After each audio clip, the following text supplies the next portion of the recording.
É um prazer recebê-los para esta reflexão sobre como a literatura contemporânea interpreta o clássico épico indiano.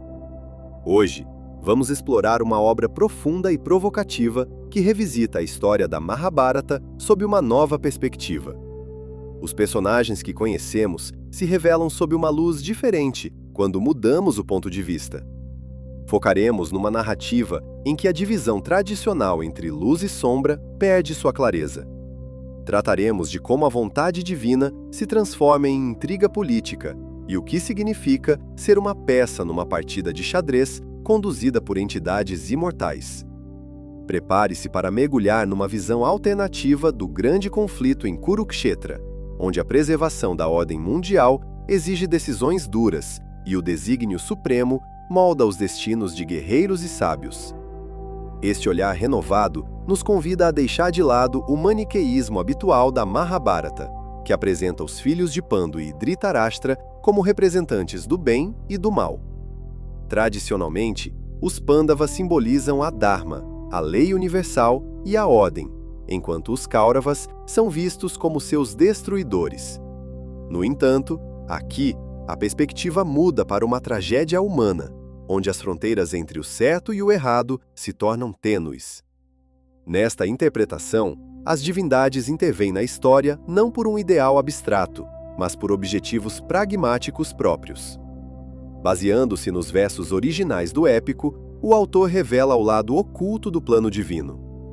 Nos textos dos Puranas e Upanishads, as forças superiores agem com cálculo, e essa característica é levada ao extremo na narrativa.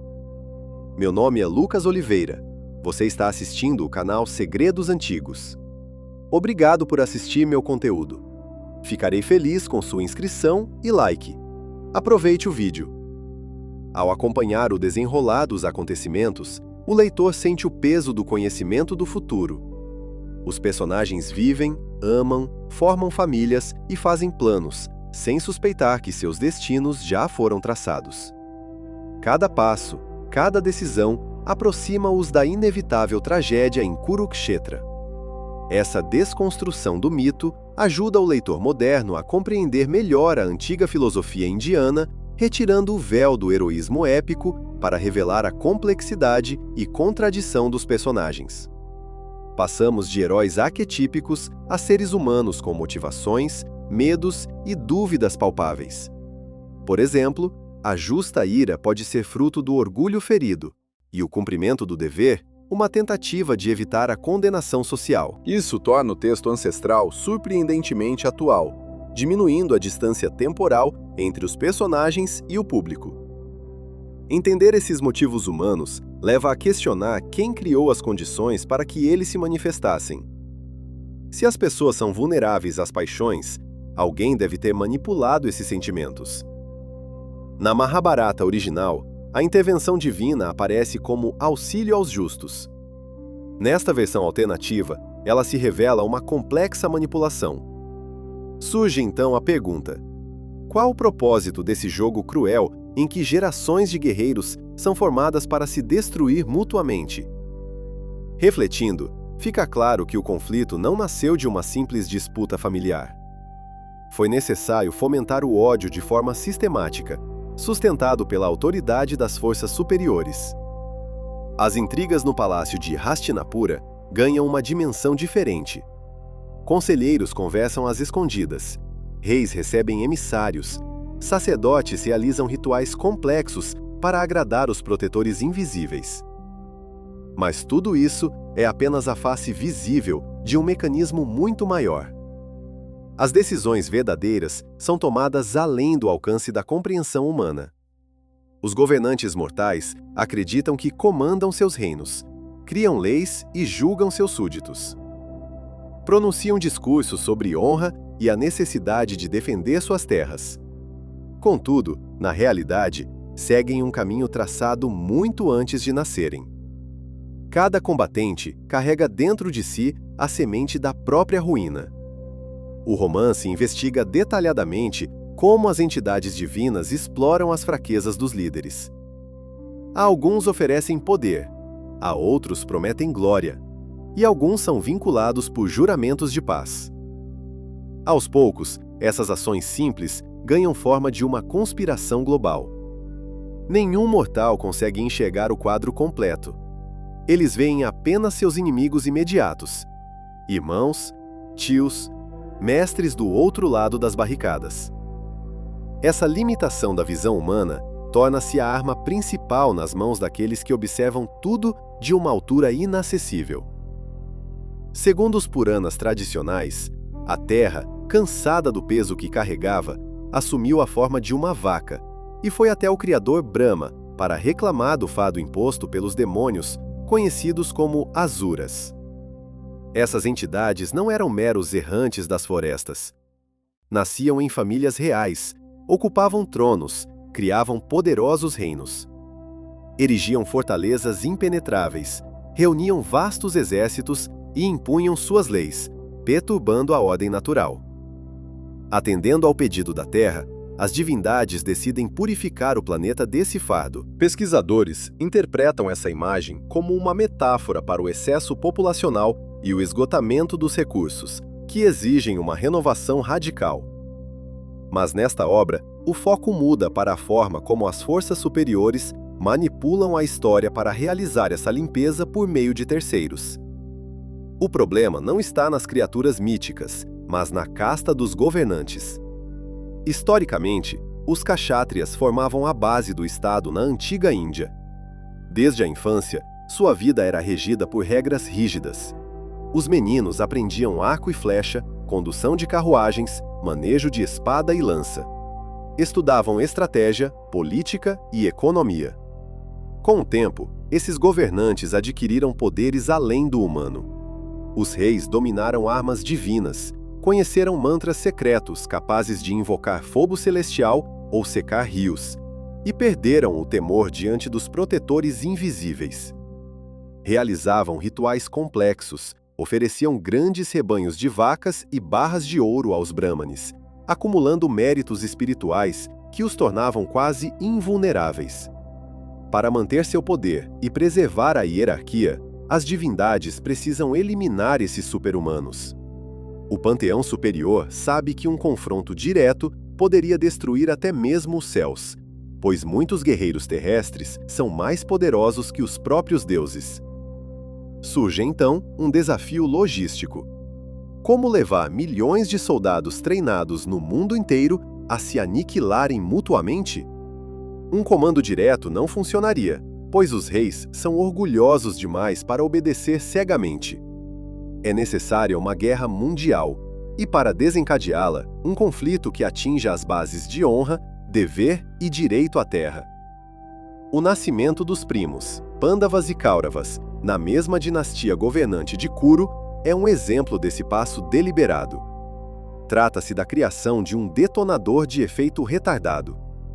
As forças superiores cultivam dois inimigos irreconciliáveis sob o mesmo teto em Hastinapura.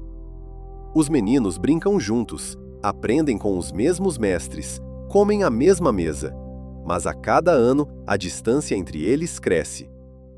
Os deuses sabem que no momento certo, esses irmãos arrastarão para o abismo todas as legiões do antigo mundo, convocando aliados de todos os cantos do continente. Nos palácios celestiais, os cálculos se estendem por muito tempo, preparando o desfecho dessa trama. As divindades distribuem os papéis, decidindo quem entre elas se encarnará na Terra como herói e quem será seu adversário. Os mortais estão demasiadamente ligados às suas famílias, tradições e pedaços de terra. Reflete um dos seres celestiais ao observar a agitação nos aposentos reais. Se lhes dermos motivo para uma honra ferida, eles mesmos forjarão suas espadas e afiarão suas flechas. Resta-nos apenas dividir suas heranças, de modo que nenhuma das partes se sinta segura. O poder legítimo enfrentará o direito do mais forte, e então o sangue correrá em rios, purificando a terra. Outras divindades concordam com esse plano, cuja execução levará muitas décadas. Começam a infiltrar seus emissários nas famílias reais, garantindo o nascimento de filhos com características específicas de personalidade. Essa interpretação desloca o foco do reverenciamento religioso para o pragmatismo político. Os autores da narrativa exploram detalhadamente a mecânica da crise planejada. Gerações inteiras são criadas exclusivamente como instrumentos para um conflito futuro. Os governantes terrenos celebram casamentos dinásticos, enviam caravanas de especiarias e seda a países vizinhos, constroem novas cidades com largas avenidas e reforçam muralhas. Eles acreditam sinceramente na importância de suas ambições, planejam o futuro de suas dinastias e cuidam do bem-estar dos súditos, sem suspeitar de que são peões no grande tabuleiro. Aqui, a questão da liberdade de escolha se apresenta de forma clara. O ser humano decide com base em seus desejos e no senso de dever. Mas esses desejos foram implantados em sua mente de forma imperceptível, vindo de fora. Cada ação que parece independente apenas aproxima o desfecho inevitável. Uma provocação dessa magnitude não pode evoluir sozinha. Se abandonado, o conflito pode esmorecer, dar lugar a negociações pacíficas ou terminar em um confronto local entre alguns grupos. Para que a chama se espalhe por todo o continente, desde os picos nevados do Himalaia até os oceanos do Sul, é necessário um controle constante. A administração celestial precisa de um executor capaz de transformar o plano divino em realidade, atuando diretamente entre os humanos, no meio das intrigas palacianas. Esse agente deve ter autoridade, inteligência estratégica e estar disposto a sacrificar milhões de vidas para preservar o equilíbrio universal. Surge a necessidade de uma figura que conduza a ira dos governantes na direção certa, diga as palavras certas no momento oportuno e firme alianças. Tudo isso sem despertar suspeitas. O mundo aguarda em suspense aquele que fará o primeiro movimento nessa partida. Entra em cena Krishna, príncipe de uma tribo de pastores chamada Yadava. No meio acadêmico, acredita-se que a formação da imagem desse herói tenha ocorrido gradualmente, incorporando traços de várias divindades tribais ao longo dos séculos. A obra original e textos religiosos posteriores o exaltam como a encarnação plena de Vishnu, o benevolente salvador e guardião absoluto do cosmos. Segundo a tradição, suas ações são sempre guiadas pelo bem supremo, pela misericórdia e pelo cuidado com a humanidade. Contudo, o romance o apresenta de forma diferente, como o agitador sombrio. Os autores deliberadamente mudam o foco da narrativa, destacando episódios do antigo épico em que Krishna age com astúcia, engano e cálculo político. Ele começa a tecer uma complexa rede de alianças e intrigas, conduzindo os governantes por um caminho que inevitavelmente levará a um conflito armado global. Krishna viaja entre as capitais dos antigos reinos, visita palácios adornados com delicadas esculturas em pedra e metais preciosos, participa de conselhos fechados e longos banquetes. Exteriormente, mantém a postura de um convidado cortês, sábio mentor e aliado leal, cujos conselhos são valiosos. Por trás dessa máscara de benevolência, esconde-se uma mente estratégica que avalia cada monarca como uma peça potencial no vasto tabuleiro de jogo. Os autores descrevem detalhadamente cenas em que a divindade, de forma sutil, mas firme, incentiva os mortais a tomarem decisões fatídicas, explorando seus medos, ambições frustradas e concepções distorcidas do dever guerreiro. Em uma dessas conversas, ocorrida na penumbra dos aposentos palacianos, iluminados apenas por lâmpadas a óleo e impregnados do aroma intenso de sândalo, ocorre um diálogo emblemático. O governante local, cansado das tensões constantes, das queixas mútuas e das disputas territoriais com vizinhos inquietos, manifesta dúvidas sobre a necessidade de agravar ainda mais as relações. Ele fala longamente sobre a prosperidade de suas terras, orgulha-se dos celeiros cheios, das rotas comerciais estabelecidas e da vida pacífica de seus súditos, desejando preservar essa frágil paz para as gerações futuras. Sua missão, ó rei, não é manter a paz em seu palácio, responde Krishna, olhando atentamente para o interlocutor. Seu dever perante o reino exige ação. Se for preciso derramar sangue para preservar a ordem mundial, você o fará, pois essa é a Dharma, e tudo o mais é fraqueza da mente. O governante, tomado pela lógica impacável e pela pressão invisível da autoridade divina, suspira profundamente e aceita os argumentos do visitante. Naquele instante, ele não percebe que acaba de assinar a sentença de milhares de pessoas que logo deixarão suas casas, abandonarão suas famílias e partirão para campos de batalha dos quais não retornarão à vida anterior. O fenômeno do manipulador divino traz à tona uma complexa questão ética. Justifica-se o uso do ardil e da traição calculada em nome de um propósito maior? Esses métodos de controle exemplificam como, no romance, Krishna não é o pai amoroso do universo, pronto para perdoar as falhas dos filhos, mas um rigoroso gestor de crises. Para ele, os humanos são meros recursos descartáveis na reparação do mecanismo cósmico danificado. Quando o equilíbrio de forças é rompido, quando o número de guerreiros poderosos ultrapassa os limites permitidos e ameaça a existência do mundo, o sistema exige uma limpeza radical. O plano divino não tolera sentimentalismo ou compaixão humana. Krishna estabelece cuidadosamente as condições que tornam o conflito em larga escala inevitável. Ele conhece as fraquezas de cada rei. A soberba de um pode ser ferida por uma palavra imprudente em público. A ganância de outro pode ser atiçada com promessas de novas terras férteis. A lealdade cega de um terceiro ao direito pode ser usada contra ele mesmo. A narrativa mostra como o agitador sombrio manipula habilmente as contradições internas dos governantes. Ele não ordena diretamente atos cruéis, não dá ordens explícitas. Em vez disso, cria circunstâncias políticas e sociais em que os monarcas escolhem por si mesmos a escalada do conflito. Eles acreditam sinceramente estar defendendo a justiça histórica ou restaurando a honra de suas antigas linhagens. Essa manipulação velada é infalível, pois se baseia nas paixões e fraquezas humanas mais básicas. Krishna atua como catalisador de processos que amadureceram por décadas na sociedade. Ele apenas acelera os acontecimentos, removendo cuidadosamente os obstáculos diplomáticos que impedem o confronto geral entre dois grandes exércitos. Contudo, mesmo o manipulador mais hábil precisa de peças adequadas no tabuleiro. Para realizar um plano tão grandioso, não basta apenas provocar a discórdia entre alguns estados vizinhos. São necessários heróis de enorme porte, cujas profundas feridas pessoais e inquestionáveis qualidades guerreiras possam alimentar um ódio irreconciliável. Esses indivíduos devem ter autoridade incontestável entre os combatentes, conhecer os segredos do uso de armas divinas destrutivas e liderar vastos exércitos de seguidores leais. Seu conflito pessoal deve ser o eixo em torno do qual girará o turbilhão da guerra mundial.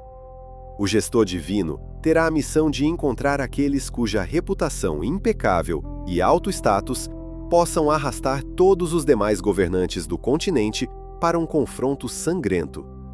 E essas figuras já existem, aguardando seu momento nas sombras densas das intrigas palacianas e das longas disputas dinásticas. A tradição manda considerar os filhos dos Pândavas como cavaleiros irrepreensíveis. Por séculos, os antigos intérpretes moldaram a imagem de governantes cujas ações são ditadas pelo dever supremo e pela observância das prescrições religiosas. Contudo, um romance recente propõe uma nova leitura da fonte original. A análise cuidadosa dos textos originais revela características ambíguas na personalidade desses irmãos. Tomemos, por exemplo, o mais velho, Yudhishthira. O épico o apresenta como filho do deus da justiça, Dharma, e o considera a encarnação viva da honestidade na Terra. Porém, por trás da fachada de retidão, esconde-se uma paixão prejudicial pelos jogos de azar. Essa dependência o domina periodicamente. No calor das partidas de dados, realizadas em uma sala especialmente construída para reuniões, ele perde o controle da situação. O governante lança os dados repetidamente e acaba perdendo. está disposto a apostar não apenas o tesouro do reino, elefantes de guerra e carruagens, mas também a liberdade de seus irmãos e a honra de sua esposa, Draupadi. Tal comportamento contrasta fortemente com a imagem de um monarca sábio.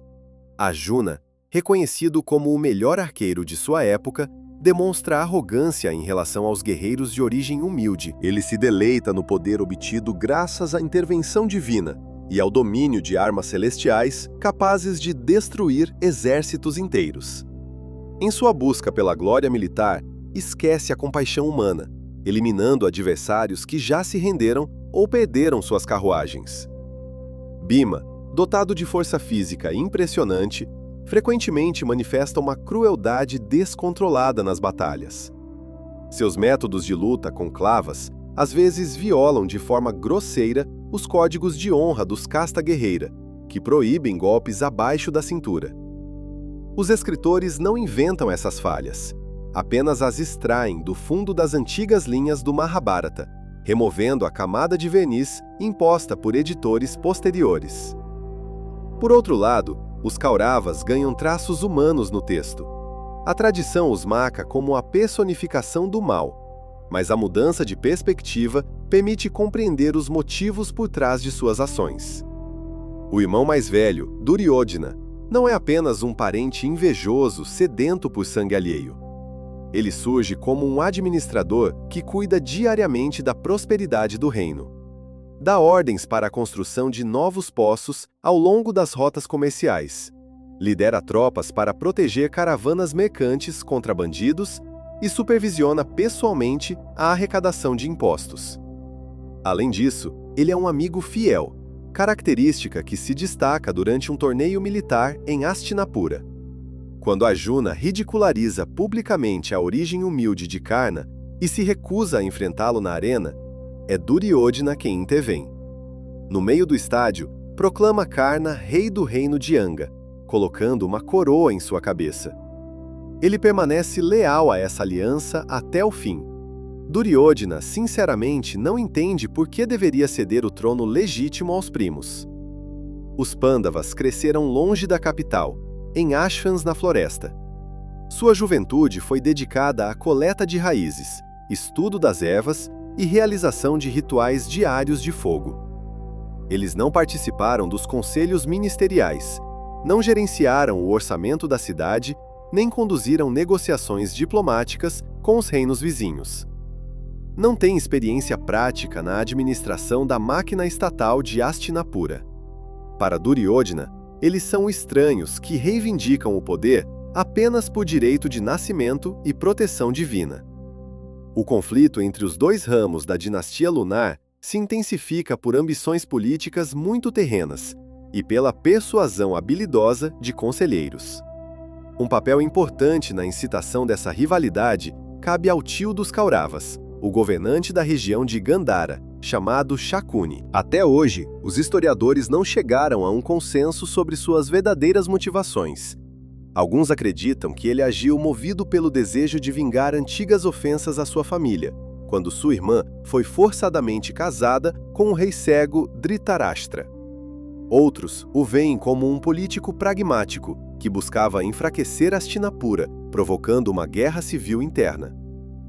Seu direito ao poder baseia-se na lei, anos de trabalho e apoio do exército, sussurra Shakuni, inclinando-se para o ombro do sobrinho durante um conselho secreto.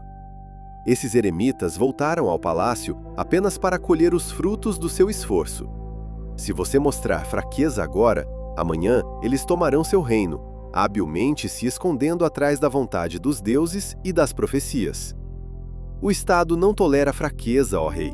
O poder pertence a quem consegue mantê-lo firme nas mãos. Duryodhana ouve atentamente essas palavras, e as sementes da dúvida germinam na terra de seu orgulho ferido. A desconstrução da visão maniqueísta aproxima o texto mitológico da realidade histórica. Os autores do romance mostram como os eventos do passado frequentemente são apresentados de forma unilateral. Os vencedores reescrevem as crônicas, ocultando as verdadeiras causas da rivalidade e demonizando o lado derrotado. O leitor começa a sentir empatia por aquelas figuras que o épico rotulou como vilões. Fica claro que numa guerra civil não há lados certos. Cada facção defende sua própria verdade, derramando rios de sangue para preservar status, territórios e influência política. Dentro desse sistema político, um papel especial cabe às pessoas da geração mais velha. Sua reputação impecável, autoridade social e lealdade cega aos votos feitos um dia acabam, paradoxalmente, causando o maior dano ao Estado. A recusa obstinada em se adaptar às mudanças impede que os jovens governantes encontrem um compromisso pacífico. O destino do grande guerreiro Bhishma é o exemplo mais claro desse idealismo destrutivo. Originalmente chamado Devavrata, ele era o herdeiro legítimo do trono do próspero reino de Hastinapura. Seu pai, o rei Shantanu, durante uma caçada, encontrou à beira do rio Yamuna uma jovem chamada Satyavati. Ela era filha do chefe dos pescadores locais, e o rei desejava tomá-la como esposa. No entanto, o pai da moça, consciente da vantagem de sua posição, impôs uma condição rígida. A coroa deveria pertencer exclusivamente ao filho nascido de sua filha. Shantanu caiu em profunda tristeza. Não queria privar o filho mais velho de seus direitos legítimos, mas também não podia renunciar a Satyavati. Durante dias, o rei de cabelos grisalhos permaneceu em seus aposentos, recusando comida, contato com a corte e a condução dos assuntos do Estado. Ao saber da causa do sofrimento do pai, Devavrata foi pessoalmente ao assentamento dos pescadores. Ali, diante do povo simples e dos deuses invisíveis, renunciou voluntariamente às suas reivindicações ao poder. Mais ainda, para eliminar qualquer possibilidade de futuros pretendentes ao trono, o jovem fez um voto de celibato vitalício. Por esse ato, os céus o chamaram Bhishma, que significa terrível ou formidável. O texto original do Mahabharata exalta essa decisão como um exemplo máximo de devoção filial. As Puranas descrevem como pétalas de flores caíram do céu, enquanto as divindades aplaudiam a nobreza do príncipe. No entanto, o romance moderno propõe uma interpretação completamente diferente desse voto. Os autores o apresentam não como um ato de renúncia heróica, mas como uma manifestação de orgulho que aprisionou o destino de gerações inteiras. A abdicação de Bhishma ao poder desencadeia uma longa cadeia de crises dinásticas. Os filhos de Satyavati morrem um após o outro, sem deixar herdeiros diretos. O reino se vê à beira do colapso. O trono fica vazio e a linha legítima de sucessão é interrompida. Os corredores do palácio se enchem de sussurros conspiratórios e os reinos vizinhos começam a reunir tropas nas fronteiras, percebendo a fraqueza política de Hastinapura. Alguns estudiosos acreditam que a elevação desse voto pessoal a um absoluto contraria o princípio fundamental da governança, no qual o bem-estar dos súditos deve prevalecer sobre a retidão individual. No entanto, ele se compromete com a promessa de proteger sempre quem ocupa o trono, independentemente das qualidades morais ou das habilidades políticas desse governante. Assim, o grande guerreiro torna-se prisioneiro de suas próprias palavras. O ancião possui enorme força física, autoridade indiscutível entre a nobreza e profunda sabedoria. Ainda assim, ele voluntariamente abdica do direito de tomar decisões fundamentais. É obrigado a assistir enquanto seus descendentes cometem erros, destroem a economia do reino e provocam os vizinhos, cumprindo suas ordens com submissão. Prendi-me a este trono com as correntes da minha própria palavra, diz o velho de cabelos brancos, com amargura, olhando para o salão vazio das reuniões. Vi partir aqueles que amava, e agora sou forçado a servir governantes que desprezo. Minha imortalidade tornou-se minha maldição, e minha justiça só gerou caos nesta casa. Ele observa impotente a gradual divisão de sua vasta família. Participa dos conselhos, testemunha as intrigas palacianas e o crescimento da animosidade entre os primos. Seus sábios conselhos são frequentemente ignorados pelos jovens príncipes, embriagados pelo poder e pela ambição. O ancião permanece preso ao juramento feito muitos anos atrás à beira do rio. Sua figura adquire traços profundamente trágicos. Ele se transforma em um monumento vivo a uma era passada. Com sua presença, legitima as ações da elite governante, agravando ainda mais o impasse político. Poderia assumir o poder, impor ordem com mão firme e evitar a catástrofe iminente. Mas o medo de quebrar a promessa supera o bom senso. Essa tragédia do dever levado ao extremo é um exemplo claro de como a rigidez na adesão a regras pode causar danos irreparáveis. A narrativa detalha como o idealismo de uma pessoa, transformado em dogma absoluto, se torna a causa do sofrimento de milhares. Os habitantes comuns de Hastinapura, artesãos, agricultores e comerciantes, tornam-se reféns involuntários da instabilidade política. Pagam impostos pontualmente, cultivam as terras às margens do Ganges e esperam proteção contra inimigos externos, mas recebem apenas o governo fraco, dilacerado por conflitos internos. A ameaça constante de guerra civil paralisa as rotas comerciais, esgota os cofres do Estado e faz com que os camponeses encarem o futuro com apreensão. O medo do amanhã invade cada lar, destruindo o modo de vida tradicional. As consequências devastadoras da lealdade cega às regras atingem todas as camadas da sociedade. Envenenam o ambiente na corte, onde cada ação é avaliada não pelo benefício real ao país, mas por antigos tratados e juramentos formais. Esse sistema distorcido de valores inevitavelmente afeta a mente daqueles que vivem sob suas rígidas leis. O peso dos juramentos alheios recai não apenas sobre governantes, ministros ou generais renomados. Ele também oprime aqueles que foram chamados a preservar a pureza espiritual, acumular sabedoria e transmitir conhecimentos sagrados às gerações futuras. Forçados a servir um poder fraco, os guias espirituais perdem sua independência. Tornam-se meros funcionários cujos talentos são usados apenas para preparar os jovens para futuros conflitos. Um exemplo marcante dessa transformação é o destino do Brahmani Drona. Nas traduções dos textos sânscritos originais, menciona-se que, inicialmente, ele levava a vida de um asceta na floresta, dedicando seus dias ao estudo dos hinos sagrados e ao aprimoramento do espírito. A tradição exige que os sacerdotes vivam na pobreza voluntária, renunciando às ambições mundanas. O verdadeiro sábio deve habitar um ashram isolado, alimentar-se das doações simples dos moradores das aldeias vizinhas e transmitir seus ensinamentos sem cobrar nada. Contudo, Drona possuía um dom único que o destacava entre os demais eremitas. Ele dominava a arte do manejo das armas divinas, um conhecimento secreto recebido diretamente de Parashurama.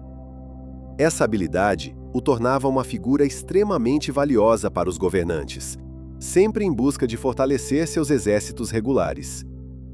A versão clássica da Mahabharata o descreve como um guru profundamente respeitado, cuja sabedoria é incontestável e cujas ações são guiadas exclusivamente pelo cuidado com seus discípulos. Porém, a narrativa propõe um olhar diferente sobre esse mestre, destacando seu declínio social gradual. A causa desse declínio é uma mágoa pessoal, enraizada em um passado distante. Na juventude, Drona compartilhava comida e sangue com o herdeiro do trono de Panchala, o príncipe Drupada. Os meninos estudavam juntos sob a orientação do mesmo mestre, e o futuro governante prometeu, de forma imprudente, dividir seu reino com um amigo após subir ao trono. Anos depois, o Brahmani empobrecido bateu à porta do palácio de seu velho companheiro. Esperava receber ao menos uma vaca para alimentar sua esposa e seu filho pequeno, Ashvatthama, que chorava de fome, tomando farinha misturada com água como se fosse leite de verdade. Drupada, cercado pela riqueza e pelos bajuladores da corte, zombou do mendigo. O rei declarou que a amizade só é possível entre iguais em status, e que um sacerdote pobre não poderia chamar um governante de irmão. Essa humilhação pública quebrou o espírito de Drona. Em vez de perdoar o ofensor, como um verdadeiro sábio faria, ele deixou que o desejo de vingança dominasse sua mente. Abandonou as terras férteis de Pancala com um único objetivo: formar guerreiros invencíveis capazes de esmagar o exército inimigo e lançar o rei arrogante aos seus pés. Em busca de poderosos protetores, Drona chegou à corte de Hastinapura. O grande ancião Bhishma, reconhecendo o talento militar do estrangeiro, contratou-o para treinar os jovens príncipes, os Pandavas e os Kauravas. A partir desse momento, o Brahmane independente tornou-se um funcionário da corte. Recebeu roupas luxuosas, uma casa espaçosa na capital e um salário regular, mas em troca, entregou para sempre sua liberdade. A máquina estatal foi desgastando seus princípios internos. Drona não escolhia mais seus alunos pela qualidade da alma ou pela capacidade de compaixão. Era obrigado a treinar aqueles indicados pela dinastia governante. O sábio ensinava meticulosamente os segredos do controle das energias destrutivas a jovens cujos corações já estavam envenenados pela inveja mútua e pelas ambições pelo trono. Ele via claramente o aumento da hostilidade entre os primos. Compreendia a inevitabilidade do confronto sangrento futuro, mas continuava a forjar as armas perfeitas para a guerra civil que se aproximava. Dedicava atenção especial a Arjuna, o terceiro filho do rei Pandu. O garoto mostrava uma determinação incrível, passando noites inteiras treinando arco e flecha. Drona decidiu transmitir a ele os conhecimentos mais secretos, incluindo o mantra para invocar a flecha Brahmasisha, capaz de devastar cidades inteiras e envenenar a terra por décadas. Durante um dos exaustivos treinos no campo empoeirado, quando os alvos já estavam furados, o mestre falou ao seu melhor aluno: "As armas dos deuses não distinguem entre o justo e o injusto. Ao invocar esse poder, você assume a responsabilidade pela destruição que deixará para trás. Lembre-se de que um dia terá que escolher entre o dever do guerreiro e a voz do coração, e qualquer escolha trará dor." Essas palavras soam como uma profecia sombria. O mestre tem plena consciência da força destrutiva que entrega às mãos de um mortal. Mas seu próprio orgulho ferido e o desejo de provar sua superioridade sobre Drúpada são mais fortes que a razão. Por meio desse personagem, a narrativa analisa profundamente a tragédia daquele que trocou a independência espiritual por uma posição social elevada. A história de Drona demonstra claramente como o sistema estatal explora as fraquezas pessoais para alcançar seus objetivos geopolíticos. O desejo de vingança por uma antiga ofensa transforma o sábio em uma peça submissa na engrenagem do poder. Ele prepara soldados que, mais tarde, levantarão armas não apenas uns contra os outros, mas também contra ele próprio na batalha decisiva. A renúncia aos ideais originais, em troca de conforto e prestígio na corte, desencadeia uma série de acontecimentos que, inevitavelmente, conduzem a uma crise global. Essa transição voluntária de um pensador livre para um mercenário bem remunerado ecoa o destino de outros personagens do épico. A rígida hierarquia da sociedade antiga destrói não apenas aqueles que estão no topo do poder, mas também os que, desde o nascimento, são privados do direito a um lugar digno entre as famílias nobres. Conforme os antigos textos védicos, a origem de uma pessoa determinava todo o seu caminho de vida, seu círculo social e o direito de portar armas. Nesse rígido paradigma social, insere-se Karna, filho do deus do sol Surya e da jovem princesa Kunti. Abandonado pela mãe ainda bebê, por medo da vergonha, o menino cresceu na casa de um simples cocheiro, longe dos palácios e dos treinamentos militares. Sua infância foi passada entre estábulos e estradas empoeiradas, com o som dos cornos de guerra substituído pelo ranger das rodas de madeira. O épico clássico Mahabharata descreve detalhadamente suas repetidas tentativas de provar sua nobre origem e conquistar o direito de lutar ao lado dos príncipes. Porém, no romance, esse personagem não é apenas um guerreiro ambicioso, mas a figura central de uma profunda injustiça social. Os autores mostram o processo de formação de uma personalidade que precisa, dia após dia, provar seu direito de existir em um mundo de rígidas divisões sociais. Karna possui um talento nato e dons divinos, além de uma armadura dourada e brincos fundidos ao seu corpo. Esses artefatos o tornam invulnerável, mas não conseguem romper a barreira invisível dos preconceitos sociais. Em uma sociedade onde o status é herdado pelo sangue, um jovem talentoso de uma casta inferior está condenado a sofrer humilhações constantes. Nos torneios, os Brahmanes recusam-se a reconhecê-lo como igual, exigindo que ele declare publicamente os nomes de seus ancestrais. Os Pandavas zombam abertamente do filho do cocheiro, apontando-o com desprezo para um lugar entre os servos. Em busca de reconhecimento, Karna encontra apoio justamente entre os inimigos de sua verdadeira família. Os mais velhos dos Kauravas, liderados por Duryodhana, conferem-lhe publicamente o título de Rei de Anga. Esse gesto político o vincula para sempre aos que a tradição considera vilões. Aceitando a coroa, Karna torna-se aliado fiel de Duryodhana e jura defender seus interesses a qualquer custo. Anos depois, quando a preparação para a Grande Guerra entra em sua fase final, ocorre um momento crucial. Pouco antes do início da batalha, Krishna e Kunti visitam Karna, revelando-lhe a verdade sobre seu nascimento. Enquanto os textos originais apresentam essa cena com um tom de melancólica ternura, o romance a interpreta de forma diferente. Não é um comovente reencontro familiar, mas um golpe psicológico calculado e severo. O manipulador usa essa informação como arma para abalar o espírito do grande guerreiro antes do combate decisivo. Seja do lado de seus irmãos Pandavas, diz Krishna, observando atentamente a reação de Karna. Yudhishthira lhe cederá o trono de Hastinapura como primogênito. Draupadi será sua esposa, e os Brahmanes cantarão seus louvores. Seu nome será lembrado como legítimo governante.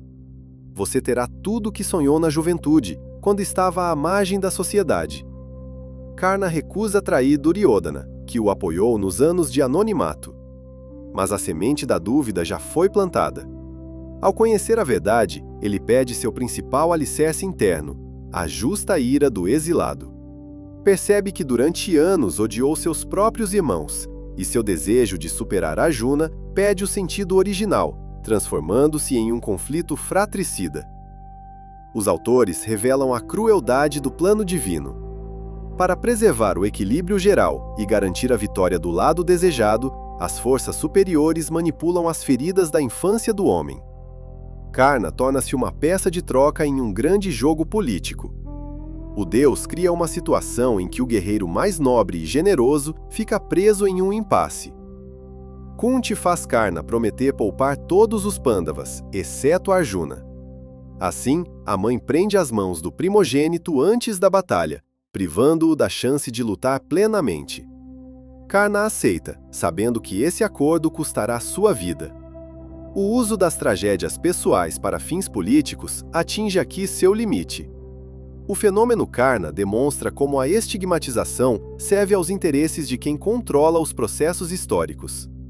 As forças superiores mantêm artificialmente a tensão social para, no momento certo, canalizar a agressão acumulada para o caminho desejado. Karna poderia ter sido um governante capaz de unir clãs rivais, mas o destino divino exige outro desfecho.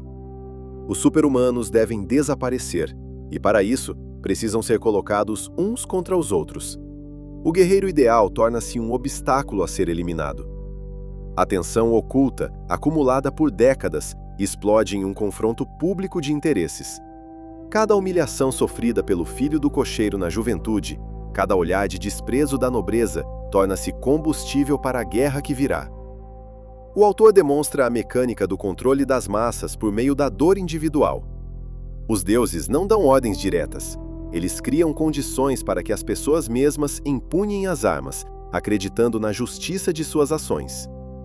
A tragédia de Karna está na consciência de sua própria condenação. Ele entra no campo de batalha sabendo antecipadamente que defende um lado condenado, ciente de que sua mãe e seu protetor divino o sacrificaram para garantir a vitória dos irmãos mais novos. A queda das ilusões inevitavelmente intensifica o conflito. O ápice desse confronto ocorre nos esplêndidos salões de Hastinapura, onde se desenrola uma das cenas mais famosas do antigo épico indiano, o jogo de dados. Naquela época, o jogo de dados não era mero passatempo, mas um ritual sagrado, um duelo de destinos do qual o guerreiro não podia se recusar. Os Pandavas, aceitando o desafio, sucumbem à excitação e às provocações, perdendo progressivamente seu reino, sua liberdade pessoal e, por fim, sua esposa Draupadi. O texto tradicional do Mahabharata descreve esse evento como consequência direta do vício do rei Yudhishthira pelo jogo e da astúcia implacável de seu adversário Shakuni. Segundo a versão clássica, Shakuni usava dados especiais que sempre caíam de acordo com sua vontade. O filho do deus da justiça lançava os dados repetidas vezes na esperança de se recuperar, mas afundava cada vez mais nas dívidas. Duryodhana comemorava a queda dos arrogantes parentes. No entanto, o romance oferece uma interpretação diferente. Essa passagem é mostrada como um espetáculo cuidadosamente planejado, onde cada movimento dos participantes já está predeterminado, e o acaso é totalmente excluído. Krishna, com seu conhecimento absoluto, permite conscientemente essa humilhação pública de seus aliados. O plano maior exige tornar o confronto futuro inevitável, cortando qualquer possibilidade de recuo para os Pandavas. Se o conflito pudesse ser resolvido pacificamente, ou se os irmãos simplesmente partissem para o exílio sem ressentimentos profundos, a guerra em grande escala talvez não acontecesse. O manipulador observa friamente os acontecimentos, enquanto o pavilhão do palácio, adornado com ouro e pedras preciosas, torna-se o cenário da ruína de destinos humanos. Quando Draupadi é trazida à força para o salão, a situação ultrapassa as intrigas palacianas habituais. Os autores descrevem detalhadamente a atmosfera de silêncio pesado que se instala entre os presentes. A mulher, acostumada a respeito e reverência, é arrastada pelos cabelos diante de toda a corte, sofrendo uma ofensa indescritível. Vocês, conhecedores da lei, sentados nesses bancos, exclama Draupadi, vestida com roupas rasgadas no meio do salão. Vocês falam de justiça, mas permanecem em silêncio diante da injustiça que acontece diante dos seus olhos. Sua justiça é vazia, se permite humilhar uma mulher em nome das regras do jogo. Nenhum dos grandes anciãos encontra coragem para responder, desviando o olhar.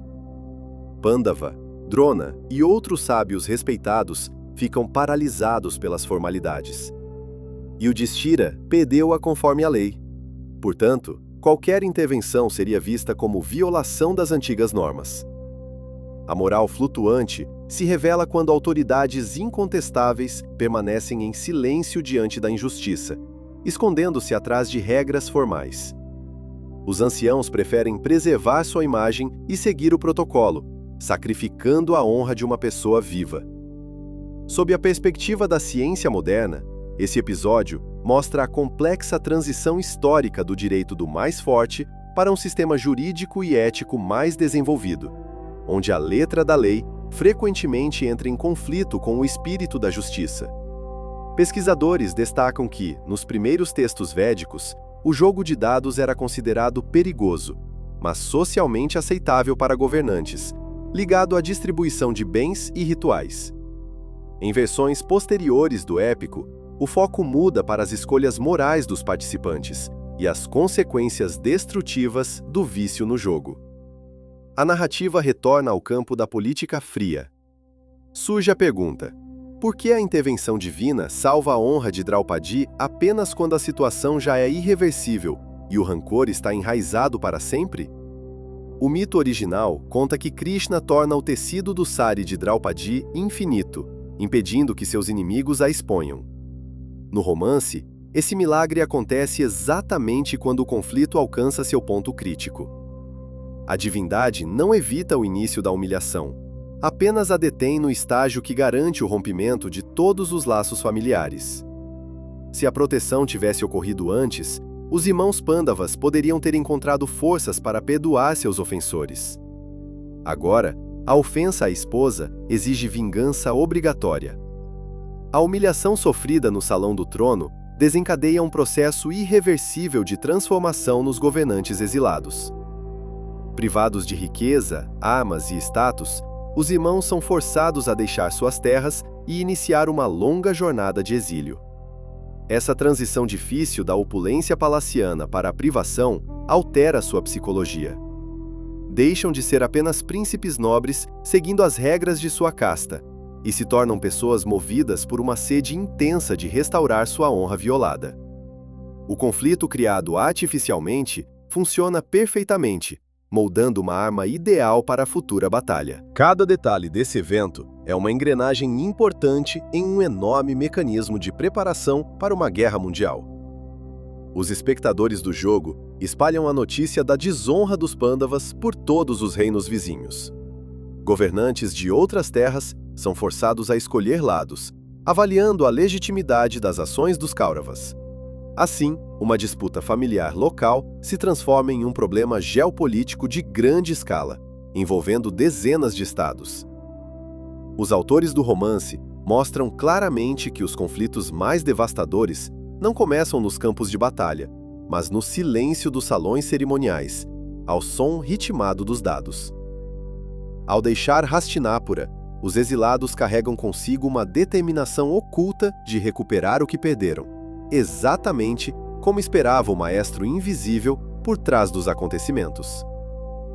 Pelas condições da partida perdida, os filhos de Pandu devem passar os próximos 13 anos afastados da civilização. A tradição clássica da Mahabharata descreve esse longo período de isolamento na floresta como um tempo de profunda ascese, encontros com sábios venerados e purificação espiritual.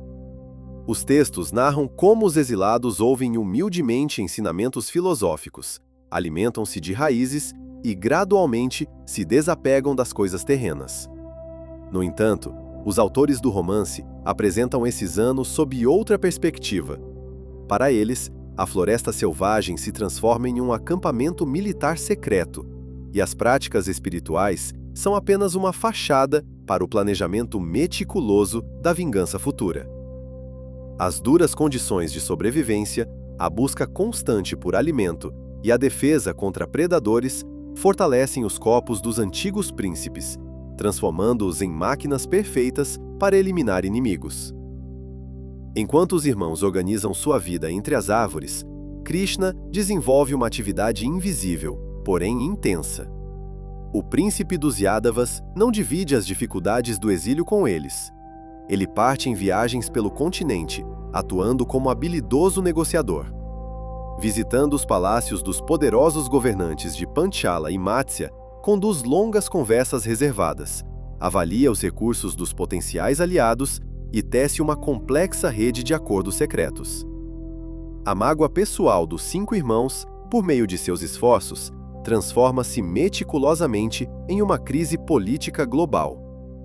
Krishna joga habilmente com antigas rivalidades entre os estados, prometendo a alguns governantes expansão territorial e ameaçando outros com o crescente poder de Hastinapura. Dessa forma, a divisão dinástica local começa a atrair novos exércitos, formando 2 grandes campos opostos. Há uma hipótese interessante de que o período de 13 anos não foi imposto pelas forças superiores para testar as virtudes dos heróis, mas exclusivamente para preparar o palco para uma guerra em grande escala. Durante esse tempo, uma nova geração de guerreiros cresceu sem memória dos antigos tratados de paz, e as alianças anteriores se desintegraram completamente. Os anos de privação inevitavelmente transformam o caráter dos próprios Pândavas. A juventude e a nobreza inata cedem lugar ao cálculo frio. A longa permanência em constante perigo destrói a personalidade anterior, queimando sistematicamente a capacidade de compaixão. A transformação da vítima em vingador implacável se manifesta especialmente nas ações do terceiro irmão. Arjuna deixa o acampamento na floresta e parte em uma longa jornada até os picos nevados do Himalaia, as moradas dos Devas. A tradição diz que ele busca armas divinas para conhecer os mistérios supremos do universo. No romance, seu objetivo é pragmático e severo. Ele precisa de instrumentos para a destruição em massa do inimigo. Ao obter artefatos poderosos, como a arma Pachupata, prepara-se não para um duelo honesto, mas para um massacre onde não haverá lugar para misericórdia. Suas mãos endureceram com a corda do arco, e sua mente se revestiu de armadura. Observa Krishna ao visitar Arjuna após seu retorno das montanhas. Você não é mais aquele jovem que desviava o olhar diante da dor alheia nos salões do palácio. Agora está pronto para cumprir seu dever. Meu dever agora é medido pelo número de carruagens inimigas que posso transformar em cinzas, responde o guerreiro com voz grave, manuseando pesadas pontas de flechas. A floresta me ensinou a regra principal da sobrevivência. Se você não atacar primeiro, sua linhagem desaparece sem deixar vestígios. Não deixarei vivo ninguém que ficou no salão do trono e silenciosamente assistiu à nossa humilhação. A psicologia dos exilados mostra como o tempo de espera transforma a natureza humana. O ódio acumulado durante anos se enraiza profundamente na mente de toda a família. Yudhishthira, filho do deus da justiça, antes conhecido por sua bondade e inclinação ao perdão, agora passa as noites traçando no chão úmido esquemas de formação de tropas. Bhima treina diariamente com uma pesada clava de ferro, destruindo troncos centenários e imaginando no lugar deles as cabeças de seus primos. Os irmãos mais jovens, Nakula e Sahadeva, aprimoram a habilidade com espadas até o automático, preparando-se para derramar sangue. Eles já não buscam a reconciliação. Cada manhã começa com memórias detalhadas da ofensa sofrida, e cada noite termina com juramentos de vingança. Os autores do romance destacam que esse estado prolongado de rancor torna impossível uma resolução pacífica do conflito. As forças superiores que observam tudo do céu obtêm exatamente o resultado planejado desde o início da partida. Os Pandavas se transformam em armas perfeitas, livres de dúvidas e prontos a ultrapassar qualquer barreira moral para alcançar seu objetivo. Embora formalmente ainda haja tentativas futuras de negociação, cada um dos irmãos já tomou internamente sua decisão definitiva. A natureza selvagem arrancou suas ilusões juvenis, deixando apenas uma fria determinação de recuperar seu trono. Mesmo que isso signifique mergulhar todo o continente no caos de uma guerra fratricida.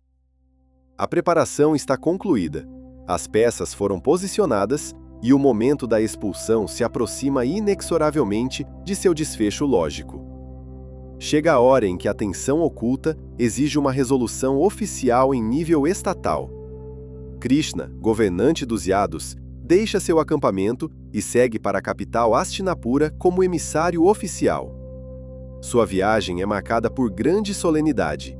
Ao longo do caminho, os habitantes locais saem para recebê-lo, oferecendo ricos presentes e esperando sinceramente ouvir palavras de consolo. Os salões do palácio na capital estão previamente adornados com guirlandas de flores frescas. Por toda parte, queimam incensos caros, enquanto hinos de boas-vindas são entoados pelos brahmanes. Exteriormente, tudo parece um genuíno esforço para preservar um frágil equilíbrio.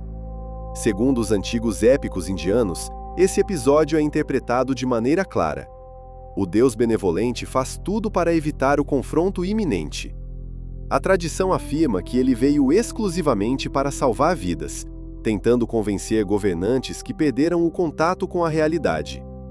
No entanto, os autores do romance O Agitador Sombrio apresentam uma leitura completamente diferente dessas negociações. Em sua interpretação, o emissário já sabe antecipadamente que sua missão está fadada ao fracasso e a utiliza como uma ferramenta sutil de pressão política. Krishna adentra o amplo salão do trono, não como um suplicante, mas como um estrategista habilidoso. O salão está lotado.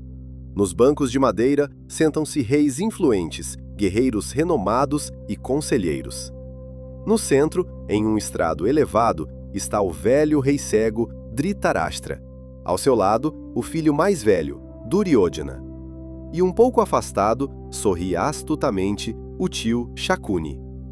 O agitador sombrio conhece profundamente a estrutura interna desse reino, os medos do pai e as ambições políticas do filho. As condições apresentadas pelo visitante soam enganadoramente modestas. Ele pede para os exilados Pândavas apenas 5 pequenas aldeias, renunciando publicamente a reivindicações sobre metade do vasto império. Para um ouvinte não iniciado, na multidão, isso parece um grande ato de humildade e disposição para o compromisso. Mas Duryodhana, sendo um administrador talentoso, percebe imediatamente a ameaça oculta. Ceder mesmo um pequeno pedaço de terra significaria o reconhecimento legal dos direitos dos irmãos exilados ao poder. Isso legitimaria seu retorno ao cenário político. Em meio à crise crescente, tal passo inevitavelmente geraria dúvidas entre os vassalos, rebeliões nas fronteiras e o gradual desmoronamento do Estado unificado. Tu pedes pouco em palavras, ó governante dos 2 rios, diz Duryodhana, apoiando-se firmemente em seu famoso bastão de ferro. Mas por trás do teu pedido está a destruição de tudo que construímos por tantos anos. Ceder 5 aldeias é reconhecer a legitimidade das suas reivindicações ao trono. Meu dever como governante é proteger a integridade das fronteiras. Não lhes entregarei sequer um pedaço de terra do tamanho da ponta de uma agulha, pois qualquer concessão agora significaria a ruína do reino amanhã. Krishna escuta essa recusa com uma calma imperturbável. Nenhum músculo de seu rosto se move. No texto do romance, essa resposta não é vista como teimosia cega do príncipe, mas como o resultado esperado de uma provocação cuidadosamente planejada. O manipulador divino apresenta exigências que o adversário não pode aceitar sem perder a face e o controle do país. Assim, a responsabilidade pela futura destruição é habilmente transferida para os ombros de Duryodhana. No salão do trono, inicia-se uma complexa troca de ameaças veladas. Os emissários ocultam suas verdadeiras intenções sob uma impecável cortesia diplomática. Cada palavra de Krishna é cuidadosamente ponderada. Cada gesto é calculado para a plateia presente. Os grandes anciãos como Bhishma e Drona e o sábio silencioso Vidura. Esses respeitados observadores assistem em silêncio, conscientes de que diante de seus olhos se desenrola um cruel espetáculo destinado a justificar quaisquer ações futuras dos exércitos. A arte da manipulação política de Krishna revela como, na história, se constrói a imagem de um inimigo irreconciliável. O romance expõe detalhadamente a mecânica da preparação para um conflito global. As tentativas formais de reconciliação são apenas um ritual estatal necessário. Esse processo serve para acalmar a consciência dos próprios aliados antes do início da destruição total. Os soldados que em breve marcharão para o campo de batalha precisam estar certos de que empunham suas armas apenas porque o inimigo rejeitou a iniciativa de paz. A culpa pelo sangue derramado deve recair exclusivamente sobre os governantes de Hastinapura, aliviando o peso moral dos Pândavas.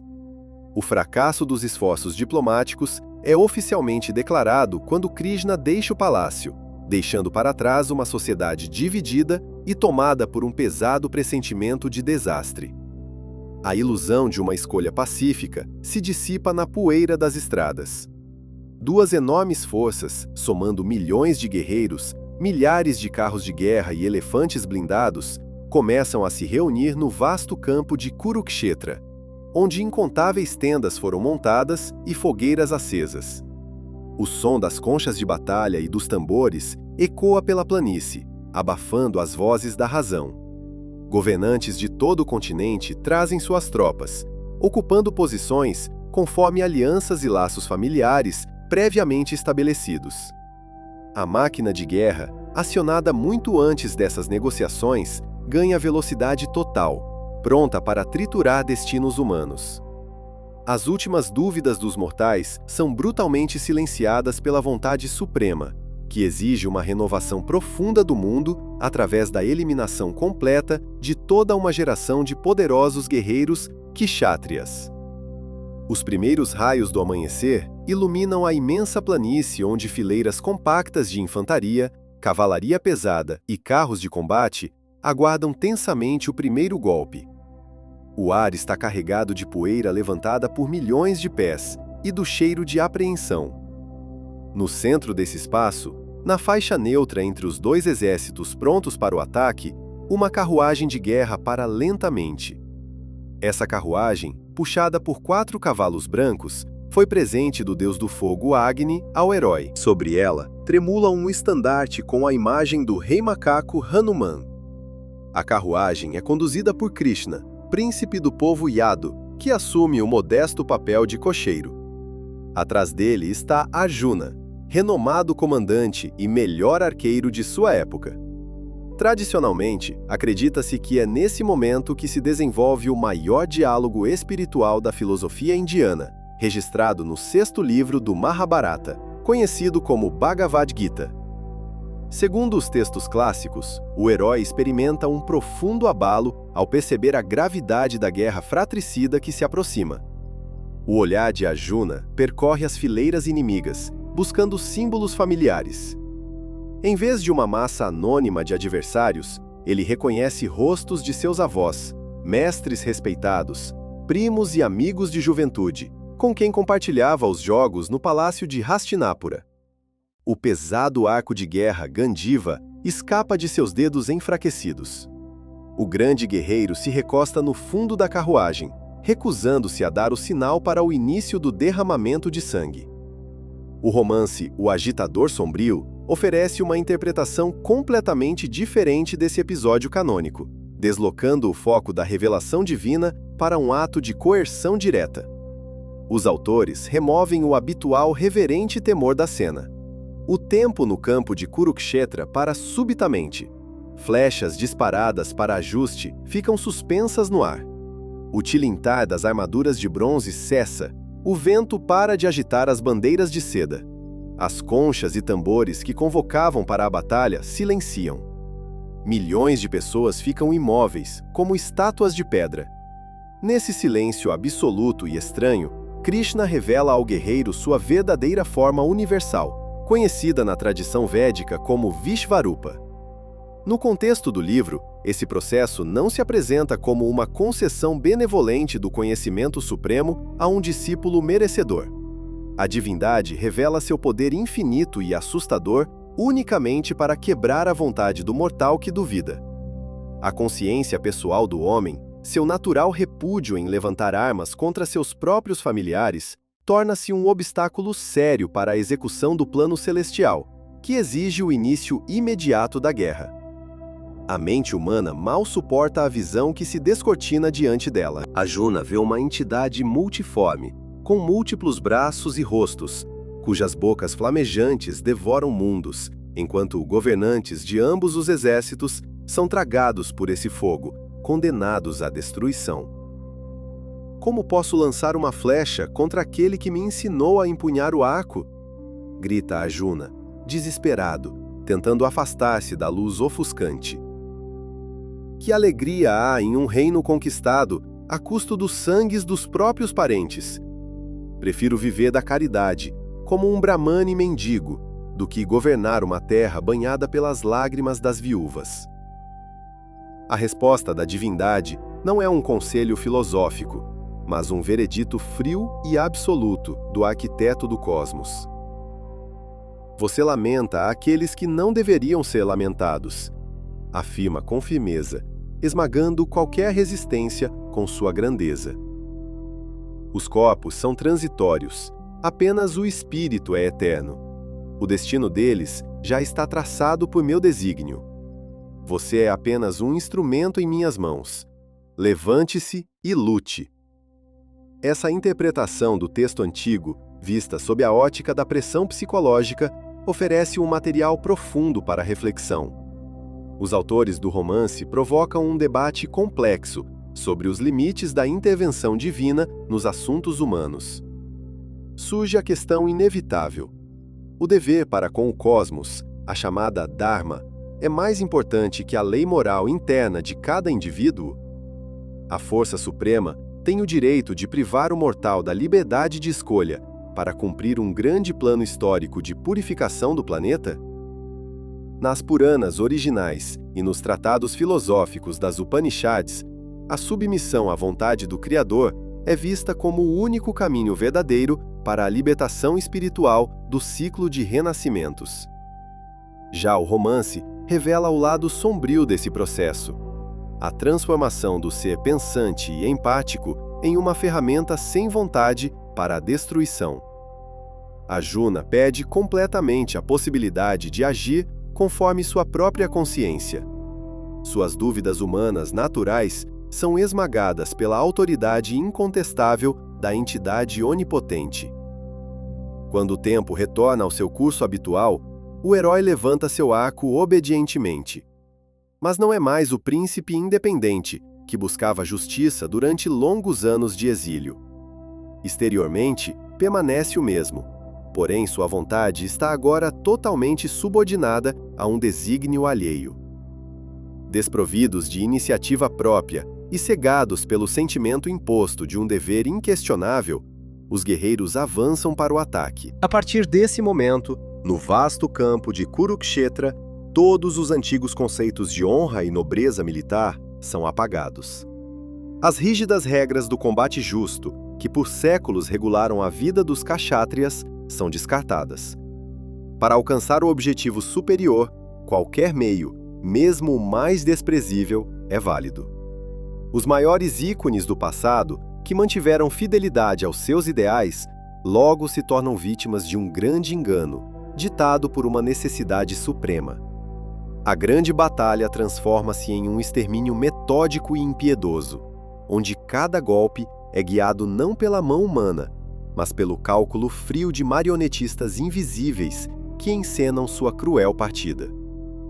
Nas fileiras ofensivas do exército dos Kauravas, destacam-se Bhishma e Drona, dois patriarcas cujo domínio da arte da guerra foi aperfeiçoado ao longo de décadas. Eles destroem meticulosamente as linhas inimigas, exibindo um nível inigualável de habilidade com as armas. Suas manobras táticas levam os comandantes adversários ao desespero. Bhishma, dotado do dom de escolher o momento de sua partida deste mundo, é um exemplo de comandante invulnerável. Sua pesada carruagem de guerra, puxada por cavalos brancos, avança sem impedimentos pelo extenso campo, abrindo amplas clareiras nas fileiras inimigas. Soldados comuns fogem aterrorizados diante do estandarte que ostenta uma palmeira dourada. Ao seu lado luta Drona, mestre dos segredos dos astras celestiais. Esse Brahmane utiliza conhecimentos antigos, adquiridos em eremitérios isolados sob a tutela do grande sábio Parashurama, e consegue dispersar unidades inteiras. Lanças, espadas e flechas tradicionais são completamente inúteis contra esses guerreiros protegidos por anos de experiência e bênçãos divinas. Nos textos do Mahabharata, é detalhado como os Pandavas, à beira da derrota total, buscam conselho em Krishna. É ele quem sugere o uso da astúcia, quebrando as regras do combate justo, conhecidas como Dharma Yuddha. No romance, esses momentos cruciais são apresentados sem nenhum brilho heróico. São atos de traição suja, motivados pelo desespero e pela conveniência política. Bhishma cai sob uma chuva de flechas disparadas por Arjuna, que se esconde atrás de um guerreiro chamado Shikandi. Segundo antigas lendas, Shikandi foi, em uma vida passada, a princesa Amba. Ela passou anos em rigorosas práticas ascéticas para vingar-se de Bhishma, que destruiu sua reputação e impediu seu casamento. Reencarnada em corpo masculino, Shikandi mantém traços da natureza feminina. O código de Bhishma proíbe-o de atacar mulheres ou quem já foi mulher. Conhecendo essa fraqueza, os irmãos o utilizam como um escudo vivo. O grande ancião abaixa seu arco e recebe inúmeras flechas que perfuram seu corpo. Ele cai da carruagem, mas não toca o chão, permanecendo sobre o leito de flechas, aguardando o momento astrológico propício para concluir sua jornada terrena. A queda do comandante não traz vitória imediata, pois o comando do exército passa para Drona. O Brahmani luta com força redobrada, organizando as tropas em complexas formações geométricas chamadas viúhas. Esses labirintos vivos de infantaria e carruagens esmagam as forças inimigas. Sem ajuda divina, superar essa defesa multilayer é praticamente impossível. Para quebrar essa resistência, um plano ainda mais perverso é elaborado. Krishna convence os Pandavas a explorar o forte apego do mestre ao seu único filho, Ashvatthama. Na cultura védica, ter um filho garante a realização correta dos rituais funerários e a salvação dos ancestrais. A perda do herdeiro é, portanto, a maior tragédia para um pai. Bhima encontra e mata um enorme elefante de guerra que tem o mesmo nome do filho de Drona e anuncia alto a morte de Ashvatthama. O mestre se recusa a acreditar até que Yudhishthira confirme a notícia. O mais velho dos Pandavas é conhecido por sua honestidade absoluta. Sua carruagem de guerra sempre flutua sobre a terra, símbolo de sua retidão excepcional. Me diga a verdade, ó rei. Meu filho está vivo? Posso continuar lutando ou minha voz se calou? Pergunta Drona, cansado, parando os cavalos em meio à batalha acirrada.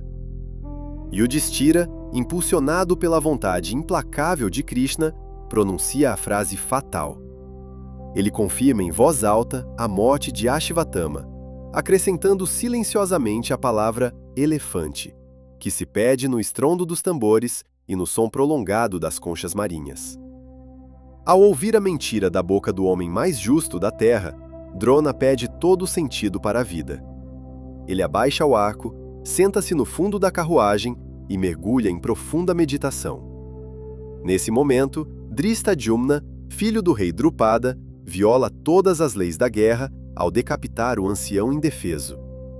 Esse episódio marca a destruição definitiva do velho mundo e de seus elevados ideais guerreiros. O romance analisa detalhadamente o preço da vitória, levantando uma questão ética complexa sobre os limites do permitido. Quando os justos começam a usar métodos desprezíveis para alcançar seus objetivos, perdem irremediavelmente sua pureza moral. A carruagem de Yudhishthira, logo após a mentira pronunciada, desce pesadamente até o chão encharcado de sangue. Essa imagem visual simboliza a queda da ordem universal e a perda da graça divina que antes protegia o governante do mundo material corrompido. A linha que separa heróis e vilões se apaga na lama e no sangue de Kurukshetra. Aqueles que antes se proclamavam defensores da justiça cometem crimes inimagináveis para governantes nobres. A destruição dos portadores dos antigos ideais marca um ponto decisivo na batalha. O exército dos Kauravas, privado de seus principais defensores e autoridades, perde o ânimo e começa a recuar. No entanto, a vantagem tática conquistada não traz o alívio esperado aos Pandavas. Ao pisotear seus próprios princípios, eles se tornam os mesmos destruidores da ordem que inicialmente pretendiam combater. O romance destaca que a traição de mestres e familiares deixa marcas indeléveis na alma dos vencedores. Os guerreiros continuam seu caminho sangrento, conscientes de que seu triunfo futuro se baseia em engano desonroso e covardia. O peso dos atos cometidos pesa sobre suas consciências, consumindo lentamente os últimos vestígios de nobreza. A imagem idealizada dos cavaleiros se desfaz, revelando pessoas confusas que sacrificaram sua honra para cumprir um plano maior. Uma necessidade suprema, ditada por intervenção divina direta, exige o abandono completo da compaixão humana, transformando o campo de batalha em um lugar onde a esperança por uma sociedade justa desaparece definitivamente. O confronto termina com a quase total extinção dos combatentes de ambos os lados. De milhões de guerreiros reunidos na planície, apenas alguns sobrevivem. 18 dias seguidos de clangor de armas, gritos de fúria, relinchos de cavalos e estrondo das carruagens de guerra dão lugar a um silêncio cortante. Os Pandavas assumem o poder e retomam o trono, mas terão que governar terras devastadas e viúvas enlutadas. O romance retrata uma cena sem celebração. Os 5 irmãos vagam pelo campo coberto de corpos, sem sentir alegria pela vitória. Sob seus pés estalam lanças quebradas, escudos partidos e ornamentos dos antigos governantes, enquanto a terra se transformou em lama sangrenta. O ar está impregnado com um cheiro que faz os vencedores desviarem o olhar das consequências de sua inflexibilidade. Na busca pelos corpos de seus parentes, eles encontram restos dilacerados de elefantes de guerra e estandartes partidos que até pouco tempo atrás marchavam orgulhosamente com os batalhões. Essa vitória tem o preço da perda do futuro. Nos textos, há menção ao filho sobrevivente do falecido Drona, Ashvatthama, que realiza um ataque noturno ao acampamento adormecido dos vencedores. Movido pelo desejo de vingança pelo pai, ele invade as tendas sob o manto da escuridão e elimina todos os filhos dos Pandavas, assim como os remanescentes de seu exército. Utilizando uma arma mortal, ele incendeia o acampamento até as cinzas. Esse episódio noturno rouba dos irmãos a esperança de continuidade da linhagem e da autoridade para seus herdeiros.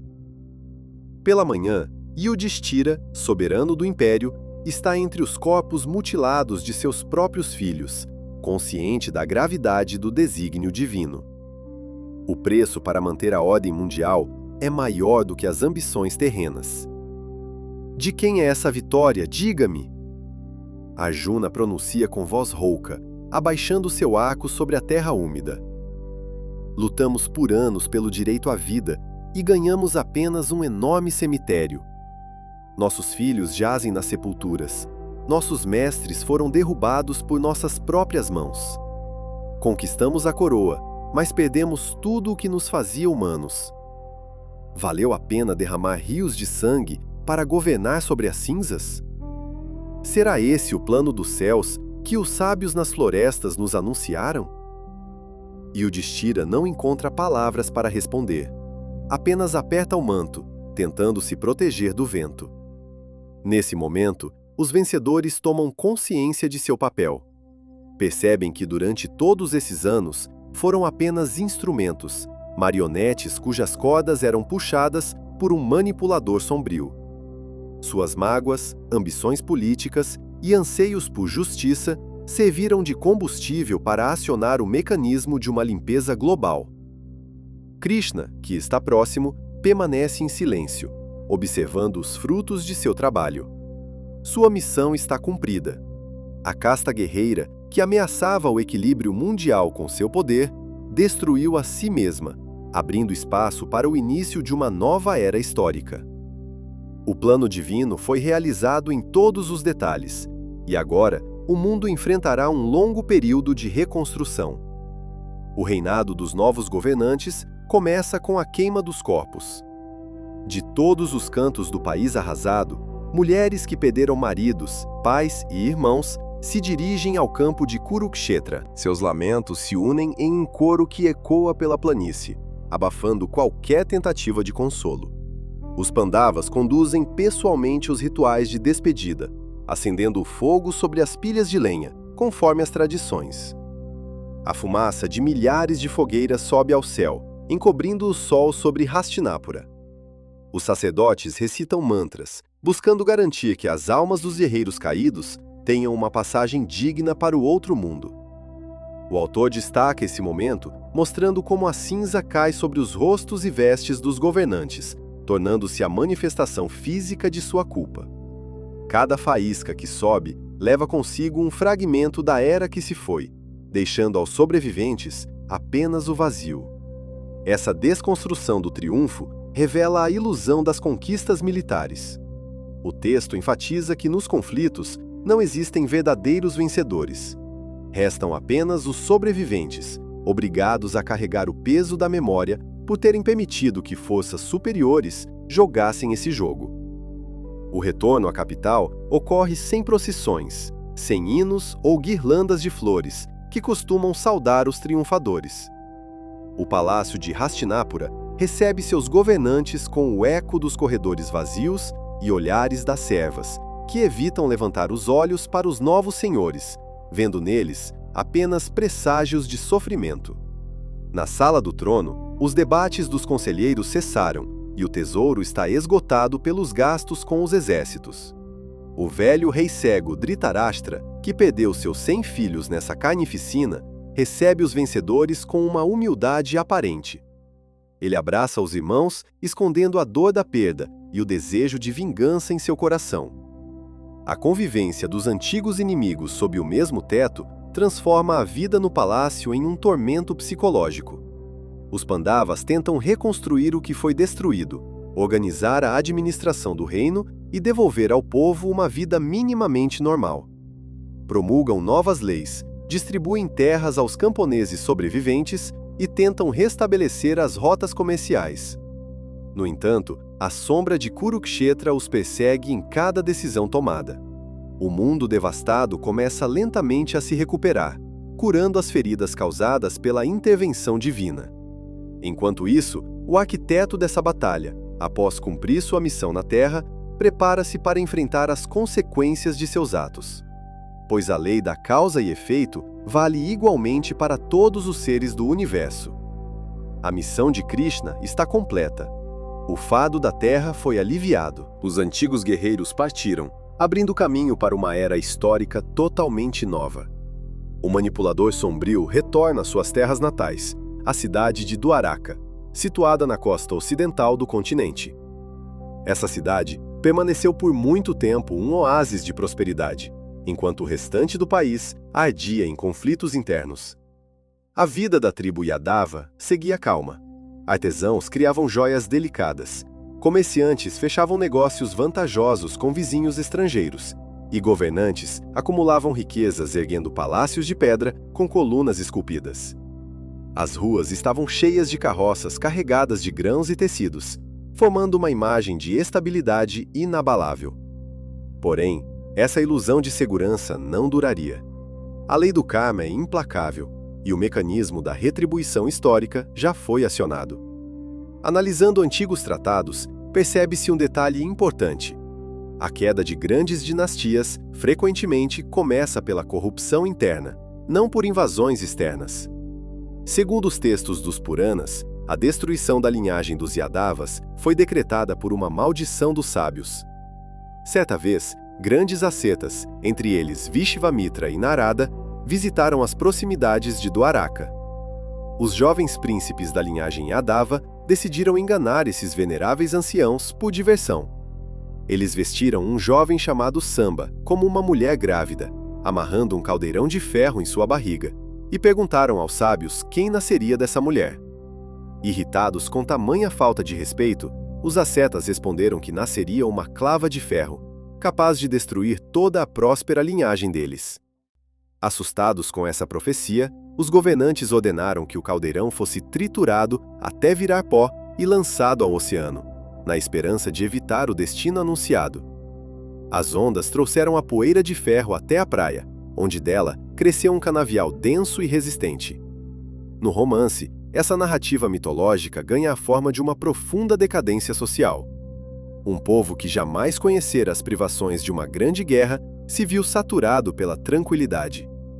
Começa então uma festa religiosa na beira do oceano, em um local chamado Propasa, acompanhada por abundantes libações de vinho feito a partir do suco de palmeira. O efeito da bebida afrouxa as línguas, e antigas mágoas vêm à tona, relacionadas à participação das diferentes ramificações dos Edavas no recente conflito entre os Pandavas e os Kauravas. A troca de palavras rapidamente se transforma em um confronto violento. Como armas, os guerreiros embriagados arrancam o canavial da praia, cujos caules em suas mãos parecem endurecer como ferro. Parentes destroem-se impiedosamente na areia. Pais erguem a mão contra filhos, e irmãos não poupam irmãos, apagando sua antiga dinastia da face da terra em poucas horas. Krishna não intervém nessa carnificina. Ele observa a destruição de seu povo com uma calma assustadora, compreendendo que este é o desfecho inevitável de seu próprio plano. Após o fratricídio, as águas do oceano se agitam. Ondas gigantescas se elevam e engolem a magnífica Dvaraka. Obras arquitetônicas, templos, praças de mercado e largas avenidas desaparecem sob a camada salgada, deixando apenas uma superfície marinha lisa. A natureza retoma seu espaço, apagando os vestígios do outrora poderoso reino dos Edavas. O próprio Balamute, o negro, fica completamente só e se retira para a floresta. A Mahabharata descreve suas últimas horas como um profundo recolhimento. Ele se deita sob uma figueira e se entrega à meditação. Nesse momento, um caçador local chamado Jara passa pelo local. Ao notar, entre as folhas densas, um pé rosado, ele pensa ser o focinho de um cervo escondido. Ele puxa o arco e dispara uma flecha. A ponta dessa flecha foi forjada a partir do único grande pedaço de ferro que restou do caldeirão triturado, engolido por um peixe que depois foi capturado pelos pescadores. A flecha atinge o único ponto vulnerável da encarnação divina. "Perdoe-me, Senhor, agi por ignorância", diz Jara, assustado ao perceber seu erro irremediável. "Não se culpe, caçador", responde Krishna com serenidade, olhando para a ferida. "Você apenas cumpriu o que estava predestinado pelas leis antigas. Meu tempo chegou ao fim. Este desfecho é a conclusão natural de nosso caminho. Vá em paz e carregue a culpa em seu coração." No romance, esse episódio é desprovido do habitual esplendor e das elevações celestiais, acompanhadas pelo som das conchas e pelo canto dos Gandharvas. A partida é mostrada como um encerramento tranquilo e cotidiano da jornada terrena. Não há grandiosidade, nem discursos filosóficos extensos. A divindade que guiava reis poderosos e movia exércitos como peças em um tabuleiro de xadrez, aceita sua morte pelas mãos de um homem comum em uma floresta remota. Esse é o desfecho natural para quem assumiu a responsabilidade pelo destino de um vasto continente. Os autores mostram que a lei de causa e efeito não poupa ninguém. Mesmo a divindade que tomou forma humana e derramou rios de sangue para manter o equilíbrio universal, está sujeita às regras do mundo material. Krishna paga por cada destino quebrado no campo de Kurukshetra, por cada engano político e cada intriga. Ao assumir um corpo físico, ele se torna vulnerável às leis do mundo material. O fim da jornada terrena desse manipulador divino marca o encerramento de toda uma era. Os jogadores saem do tabuleiro, deixando para as gerações futuras um legado pesado. As pessoas precisam reconstruir suas vidas a partir dos escombros de uma civilização destruída, tentando aprender com a história. Esse processo de reflexão inevitavelmente conduz o leitor a questões filosóficas que vão além da simples empatia pelos envolvidos no conflito dinástico.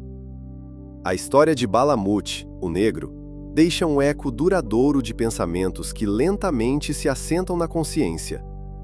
Essa interpretação dos eventos nos obriga a parar e fazer uma pergunta desconfortável. O Criador tem o direito de manipular vidas, movendo as pessoas como peças em um tabuleiro? Justifica o equilíbrio universal, os sofrimentos, dores e perdas que os mortais devem enfrentar para cumprir um plano alheio? Ao examinar o épico indiano sob esse ponto de vista, fica claro que a Dharma não é apenas um conjunto de normas éticas ou regras de conduta para os justos. Ela é um mecanismo de equilíbrio que exige sacrifícios constantes para a continuidade do mundo material. O desígnio divino é totalmente desprovido de sentimentalismo humano, apego ou compaixão por indivíduos. As forças superiores agem com cálculo na restauração da ordem. Assim, cada peça no tabuleiro político desempenha sua função até o momento em que se esgota completamente. Embora não haja confirmação oficial, muitos estudiosos da tradição védica acreditam que os textos originais da Mahabharata foram criados como advertências para futuros governantes. Eles serviam para lembrar a inevitabilidade das consequências kármicas de qualquer decisão tomada por ambições pessoais. Nessa inevitabilidade reside a principal tragédia da obra. Quando a ilusão se dissipa, No lugar dos feitos heróicos, resta apenas o reconhecimento do dever divino cumprido. Como diz a Bhagavad Gita, no momento da revelação, soam palavras que reduzem a pó qualquer esperança mortal de importância própria. Eu sou o tempo, o destruidor dos mundos, enviado para exterminar este povo. Nessa frase está toda a lógica do que ocorreu no campo de Kurukshetra. Os heróis cumpriram seu destino. A velha era deu lugar a um novo ciclo histórico. E às gerações seguintes, restou apenas a memória dos feitos, cuidadosamente preservada pelos sábios nas folhas de palmeira. Fica apenas a tristeza diante da fragilidade das aspirações humanas diante da eternidade. Encerramos aqui a história dos sentidos profundos do épico indiano na literatura contemporânea, deixando os antigos reis, brahmanes e guerreiros em seu tempo, carregando seu fardo. Você assistiu o canal Segredos Antigos. Obrigado por assistir e tenha um ótimo dia.